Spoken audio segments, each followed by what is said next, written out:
This is a hard one to talk about.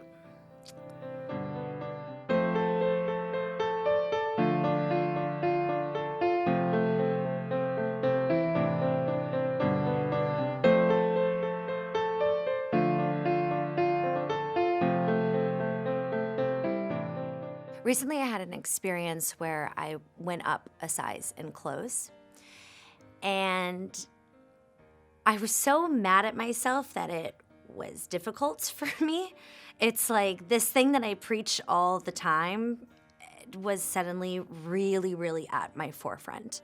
When those things happen, I take some moments to have some really real conversations with myself. And this is a hard one to talk about. Having conversations with myself about what is actually going on. Why am I perceiving myself this way? What is feeling challenging and difficult? Like, it's always important to me to remind myself that most of these feelings that we have and these negative body conversations that we have with ourselves are very, very deep-rooted.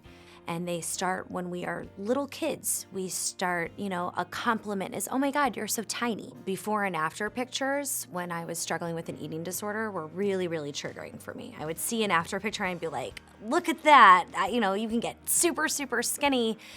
And the fact is I just think before and after pictures are bullshit. I mean, you see this picture on the right of somebody who's really thin, but you have no idea how they're feeling.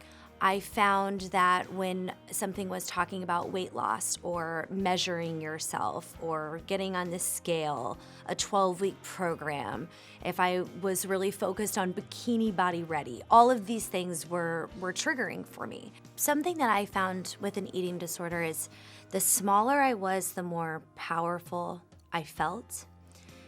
And we have this idea that the less space you take up, the more important that you are. And it helped me to think about taking up more space, to owning more presence. One of the greatest ways that I was able to overcome an eating disorder was to start talking about it and talking about the struggles that I had gone through and the way that I was perceiving my body. And it was like the more I talked about it, I felt like the more tools I had, or maybe it was encouragement from other people or accountability. I moved into my new apartment and there's a scale that's downstairs in the locker room that's in the gym. And I have a very hard, fast rule that I do not stand on scales. They trigger me in ways that are not good. It's a little too much looking at numbers. And the first day that I walked in, I put it on social media and I said, I'm making a promise right here that I'm never going to stand on this scale. And there's definitely been moments where I've walked into that locker room and been like, I want to see what it says. I could go stand on it. And then wrapping back to having shared that on social media, it's like, no, I don't want to let people down. Really, it's I don't want to let myself down. So watching how much people are latching onto this message just makes me know that this is the right time. And I was not the only person who needed to hear it.